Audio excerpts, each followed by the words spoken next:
The NFL trade deadline is right around the corner. And while people in the media and people within the fan base are all confident that Brad Holmes and the Detroit Lions will make a trade, and even Dan Campbell himself saying that the Detroit Lions are doing their due diligence and checking on every single trade possibility, there's a good chance that this team does not make a trade by the deadline. There's a good chance that the team that the Lions are hosting right now is the team that will carry them to the playoffs and is the team that they will be betting their Super Bowl hopes on. And today, we're going to talk about exactly why that is, why a trade might not come through, and why the Detroit Lions might be okay regardless of if they add a top edge rusher or not. Now, over the last couple of weeks, there has been no shortage of rumors, right? Trey Hendrickson, Zadarius Smith, Max Crosby, Myles Garrett, Azeez Ojulari. There have been guys like Carl Granderson or Josh Uche or all of the major edge rushers, Josh Landry, Arden Key. All of these top tier edge rushers have been rumored to be linked with the Detroit Lions at some point over the last couple of days or weeks. However, that's exactly what they are. They're rumors, right? There isn't a whole lot of substance to them. And outside of Dan Campbell at a press conference saying that they might get a trade done or that there might be a trade in the works as of right now, there really is no concrete evidence to believe that Brad Holmes is even making calls, right? It's been rumored that he's been on the phone with a lot of teams. There's been rumors that they've been calling and that they're favorites for Zadarius Smith, but we don't know any of that. That is almost exclusively a rumor among the NFL media. And as fans, there is no concrete proof that Brad Holmes is going to make a move at the deadline or even a concrete evidence that he's not comfortable with the team taking the field this Sunday in Green Bay. Now, the history of Brad Holmes at the trade deadline would lead you to believe that there isn't a major impact move coming, right? In 2023, they made a small move at the deadline for Donovan Peoples-Jones. They traded a 2025 sixth round selection to receive the 6'2" deep threat. Didn't really work out, right? I believe he had 8 or 9 catches on the Lions for a couple of yards and a couple of first downs, but unfortunately really didn't put a major trade together, while a lot of Lions fans felt like he should have, right? Many Lions fans believe that they should have got an edge rusher. A lot of Lions fans are still very adamant that the Lions should have traded for Chase Young. They should have traded for Montez Sweat. They should have traded for this defensive player and that defensive player. And some even blame Brad Holmes for the loss in the NFC Championship due to his failure to make that trade.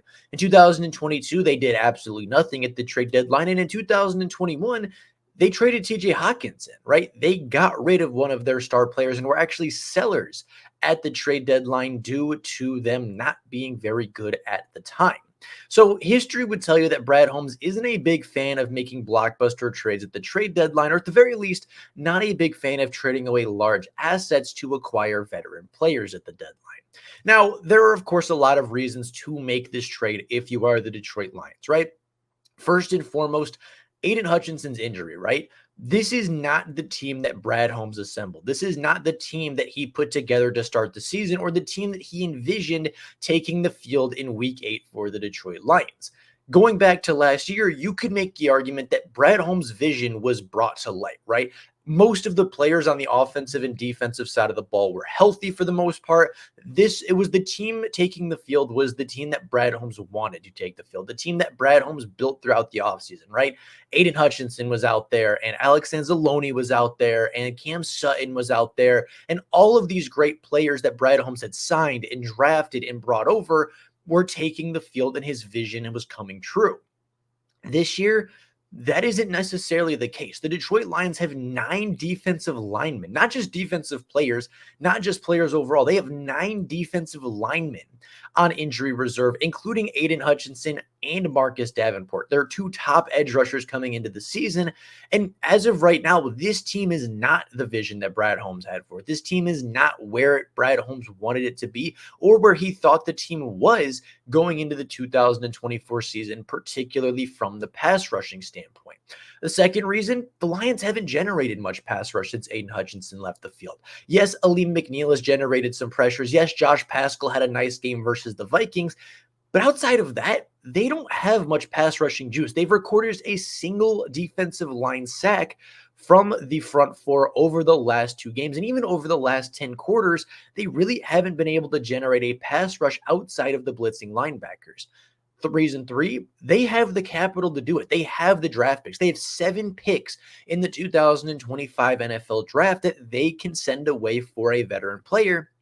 And while they probably won't send away their first or second round picks, they have 5 selections on day 3 of the NFL draft that they could potentially use without facing severe consequences for the future. They have the money to do so with about $30 million in cap space right now, as well as a lot of money down the road. And there are options, right? It seems like there are a lot of players on the trade deadline or on the trade block, right? Zadarius Smith is a player that gets talked about a lot. Azeez Ojulari, Carl Granderson, Dedrick Weiss from the Patriots, I think would be an interesting option. Arden Key is an option. Harold Landry and Trey Hendrickson and Travon Walker are all players that have been mentioned by poor football teams at this point. So there do seem to be quite a few options out there, and there seems to be a number of players that Brad Holmes could potentially pick from to bring to the Detroit Lions. Now, with all of the reasons for, there are, of course, a couple of reasons against, right? Reasons that the Lions may not feel the need to make a massive trade. Reason number one, they're 2-0 and really 2.5-0 since Aiden Hutchinson left the field with his gruesome leg injury. They were able to finish up business in Dallas. They were able to take care of business, allowing just 23 points to Minnesota and a top scoring offense in the NFL, as well as allowing just 14 points a week ago to the Tennessee Titans. Since Aiden Hutchinson's been injured, they've only allowed 23 points at most as a defense in a football game. And that's still really good, right? With an offense that's scoring 31 points per game over the last month of the season, if not more, the Lions are in a good situation. Their defense doesn't allow very many points. And while, yeah, they're not getting to the quarterback very often, they're not allowing big plays. They're not allowing very many touchdowns. The run defense is still very much there, and they're playing good defense. If they only allow 23 points a game as a defense over the remainder of the season, I'm not sure that the Detroit Lions lose another game. I think at every game that you look at going forward, if you expect the Detroit Lions to score 3 touchdowns and a field goal, you're going to probably win the football game, right? If you can hold your opponent to 23 points, you're going to win a lot of football games with the offense that's helping you out on the other side. The Detroit Lions still have a great core of players, right? Even without Aiden Hutchinson, they have great players. Ali McNeil, DJ Reader, Alex Anzalone, Jack Campbell, Trevor Nowaske is playing very good.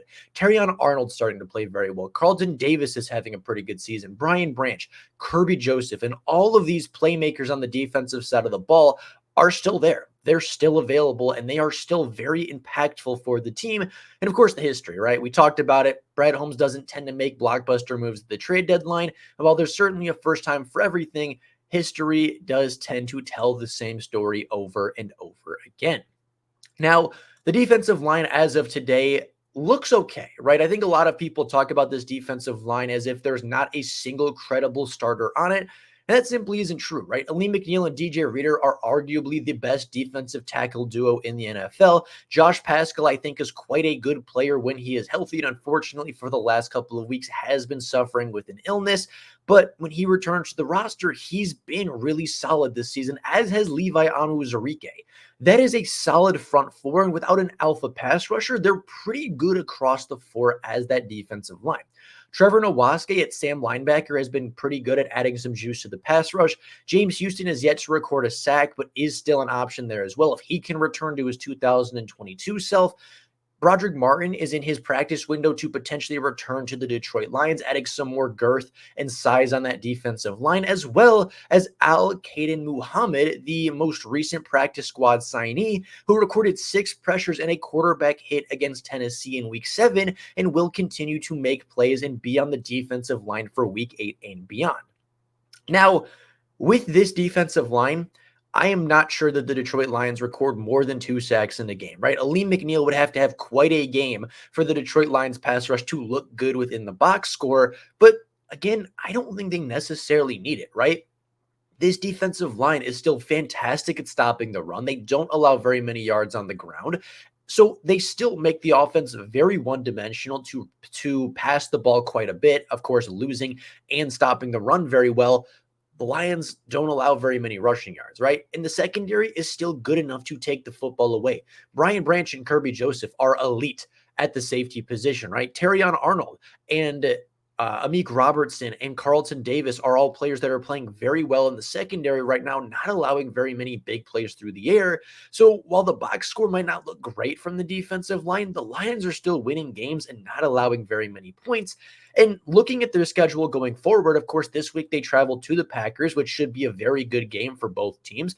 The Texans are still looking very beatable after losing to New York on Thursday Night Football. The Jaguars and the Colts are both games that the Detroit Lions should absolutely win. The Bears are a team that I think have some up and down, right? They are quite a good football team on paper, but are still figuring some things out, especially on offense. That's a team I think the Detroit Lions can beat. They have a pretty subpar offensive line. The Packers, again, this time at home, again, should be a pretty good game. The Bills will be tough. The 49ers will be tough, especially if they're healthy. And then again, hosting the Vikings to end the season. But even looking at that schedule, assuming that the Detroit Lions lose 4 games in that schedule is, I think, pretty generous to the loss category. And even with the team the Lions are hosting right now, I see no reason that the Detroit Lions don't go through this schedule with 1 to 2 losses, right? I think they should beat the Packers. I think they're just a better overall football team. And I think overall they'll probably split with the Packers on the season, much like they did a season ago. I think they should beat the Texans. They should beat the Jaguars. They should beat the Colts. They should probably beat the Bears at least once, if not twice. If you drop one of the Bills, that's understandable. If you drop one to the 49ers, I think that's understandable. If you drop one of the Vikings, I think that's fairly understandable. So even in a worst case scenario where you split with the Packers, you split with the Bears, you lose to the Bills, and you split with the Vikings, that's still a 12-5 season. That is still very good for the Detroit Lions, still very good to the point where you can win your conference, you can win your division, and potentially be a team to go through the Super Bowl. I think they are pretty easily the best constructed roster still within the NFL. They are still the deepest. They still have a great run stop. They still have great linebackers. They still have a great secondary. And that offense can win a shootout on any given week. The Lions don't need to make a trade. And while I think a trade would be vital to their success, I think it would be very helpful and I think would boost this team significantly. I don't think they need it. I think without a trade, this team still goes 11-6, still goes 12-5, if not 13-4. They're still in contention for the 1 seed. They're still the favorite in the NFC, and I still think could represent the NFC in the Super Bowl this year. So with that being said, I'm not saying there won't be a trade. I'm not saying there shouldn't be a trade, but I think we need to prepare ourselves for the idea that there may not be a trade coming down the pipeline for the Lions this year. But with that being said, that is all I have for you guys today. Let me know in the comments down below what you think about this potential future scenario. I'd be very curious to hear your guys' opinions. But with that being said, it's all I got for you guys right now. Thank you all so much for watching. And until next time, and as always, go Lions.